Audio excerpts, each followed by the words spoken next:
Hi friends, welcome to my channel. ఒక చిన్న government related update చెప్పడానికి ఈ వీడియో చేస్తున్నాను.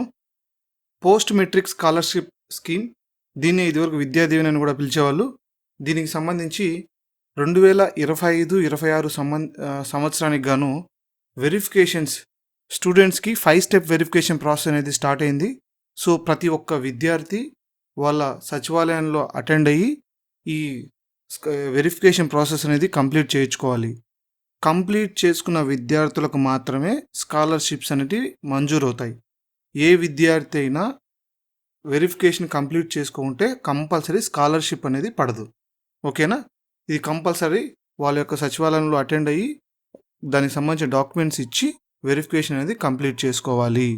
ఓకే, దీనికి సంబంధించి ఈ స్కీమ్ కిందకి డిగ్రీ, బీటెక్, డిప్లొమా ఇలా ఇంటర్మీడియట్ పైబడి చదివే విద్యార్థులందరూ ఈ స్కీమ్కి అర్హులు అనమాట. సో వాళ్ళు డిగ్రీ అయినా అవ్వచ్చు, బీటెక్ అయినా ఉండొచ్చు, లేదా డిప్లొమా చేస్తుండొచ్చు, పోస్ట్ గ్రాడ్యుయేషన్ చేస్తుండొచ్చు. వాళ్ళందరూ ఈ స్కీమ్కి అప్లై చేసుకోవచ్చు. సో మీరు సచివాలయం కింద అటెండ్ అయితే ఈ అప్లికేషన్ అనేది మనకు ప్రొవైడ్ చేయడం జరుగుతుంది. ఓకేనా? దీంట్లో వాళ్ళు వచ్చేసి 5 స్టెప్ వెరిఫికేషన్ ప్రాసెస్ అనేది కంప్లీట్ చేయాలి. ఇక్కడ ఒక అప్లికేషన్ చూపిస్తున్నా కదా, ఈ అప్లికేషన్ కంప్లీట్గా ఫిల్ చేయాలి. Each and every field fill చేసి వీటితో పాటు మీ ఇంట్లో ఉండే అందరి ఆధార్ కార్డులు, రైస్ కార్డు మరియు జాయింట్ అకౌంట్, స్టూడెంట్ మరియు స్టూడెంట్ యొక్క మదర్ యొక్క జాయింట్ అకౌంట్, ఇవి వాళ్ళకు సబ్మిట్ చేయాల్సి వస్తుంది. ఒకవేళ ఎస్సీ విద్యార్థులైతే ఈ అప్లికేషన్తో పాటు ఇంట్లో వాళ్ళందరి ఆధార్ కార్డులు, రైస్ కార్డు, స్టూడెంట్ యొక్క బ్యాంక్ అకౌంట్ జిరాక్స్, వాళ్ళకు జాయింట్ అకౌంట్ ఉండదు, స్టూడెంట్ యొక్క బ్యాంక్ అకౌంట్ జిరాక్స్ అనేది కంపల్సరీ సబ్మిట్ చేయాలి.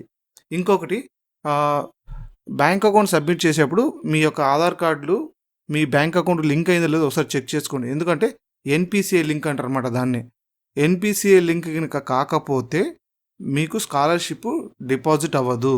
ఓకేనా? ఇప్పుడు అప్లికేషన్ చూసినట్లయితే ఇది చాలా సింపుల్ అప్లికేషనే. చూడడానికి కొంచెం కష్టంగా ఉంటుంది కానీ చాలా సింపుల్. ఇక్కడ చూసి స్టూడెంట్ ఆధార్ నెంబర్ ఫిల్ చేయాలి, రిజిస్టర్ నెంబర్, కాలేజీలో మీ రిజిస్టర్ నెంబర్ ఉంటుంది అది ఫిల్ చేయాలి, కాలేజ్ నేము, ఏ కోర్స్ చదువుతున్నారు, ఎన్నో సంవత్సరం చదువుతున్నారు, తల్లి యొక్క పేరు, తల్లి యొక్క ఆధార్ నెంబర్, బ్యాంక్ అకౌంట్ నెంబర్లో ఎస్సీ స్టూడెంట్స్ అయితే వాళ్ళ సొంత బ్యాంక్ అకౌంట్ నెంబర్ ఇవ్వండి, student bank account number details ఇవ్వండి. అదర్ దాన్ ఎస్సీ స్టూడెంట్స్ అయితే కనుక మీరు జాయింట్ అకౌంట్ డీటెయిల్స్ ఇవ్వాల్సి వస్తుంది. Joint account number, IFSC code. అలాగే 5 స్టెప్ వెరిఫికేషన్ అన్నా కదా, 5 స్టెప్ వెరిఫికేషన్లో ఏం చేస్తారు? 5 స్టెప్ వెరిఫికేషన్లో వాళ్ళు ఏం చేస్తారంటే మీ ఇంట్లో ఎవరైనా గవర్నమెంట్ ఎంప్లాయీ ఉన్నారా లేదా, ఒకవేళ ఉంటే ఎస్ పెట్టండి, లేకుంటే నో పెట్టండి. మీ ఇంట్లో ఎవరైనా ఇన్కమ్ ట్యాక్స్ పే చేస్తున్నారా, ఉంటే ఎస్ లేకుంటే నో. ఇక్కడ ఎవరైనా 4 వీలర్ కారు వచ్చి సొంతంగా కారు లేదా జీపు ఇలాంటివి ఏమైనా ఉన్నాయా, ఉంటే ఎస్ లేకుంటే నో. మిగతా 2 ఫీల్డ్స్ ఏంటంటే మీకేమైనా వచ్చి పరిమితికి మించి పొలాలు కానీ లేదా పట్టణంలో 1500 చదరపు అడుగుల కంటే ఎక్కువ ఇల్లు కానీ ఉంటే ఇక్కడ ఎస్ లేదా నో పెట్టచ్చు. ఇక్కడ ఫ్యామిలీ యొక్క ఇన్కమ్ అనమాట, సంవత్సరానికి ఎంత ఆదాయం వస్తుందో మెన్షన్ చేయాలి. ఇక్కడ సింపుల్, ఇవన్నీ ఏం లేదు. Student mobile number, mother mobile number, మీ యొక్క వార్డ్ డీటెయిల్స్ అనేది మెన్షన్ చేయాల్సి వస్తుంది. ఇకపోతే ఇక్కడ మీ రైస్ కార్డ్ నెంబరు, మొత్తం ఇంట్లో ఎంతమంది ఉంటారో లెక్కేసి ఆ నెంబరు, స్టూడెంట్ కాకుండా మిగతా వాళ్ళ డీటెయిల్స్ అనమాట. ఫర్ ఎగ్జాంపుల్ ఏ అనేది ఒక స్టూడెంట్ పేరు అనుకుందాం. ఇక్కడ ఇంట్లో వాళ్ళ పేర్లు రాయాలి, వాళ్ళ ఆధార్ నెంబర్లు రాయాలి, ఏతో వాళ్ళకి రిలేషన్ ఏంటి, తల్లి, తండ్రి, తమ్ముడు, అక్క, బ్రదర్, సిస్టర్, ఇలా అనమాట.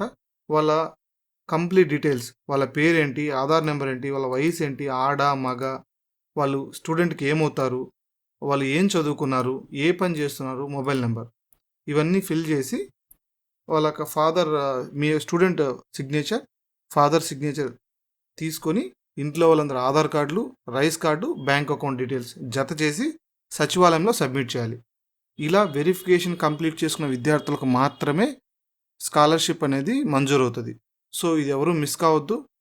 ప్రతి ఒక్క స్టూడెంటు మీరు చేయించుకున్నా కానీ ఒకసారి సచివాలయంలో ఎంక్వైరీ చేయండి. ఓకేనా? 25-26 ఆల్రెడీ ఓపెన్ అయ్యాయి, వారం క్రితం ఓపెన్ అయ్యాయి. ప్రతి ఒక్కరూ మీ సచివాలయంకి అటెండ్ అయ్యి చేశారో లేదో మళ్ళీ ఒకసారి ఎంక్వైరీ చేసుకోండి. ఓకేనా? ఇలాంటి అప్డేట్స్ మరిన్ని కావాలంటే please subscribe my channel. Thank you. Thanks for watching.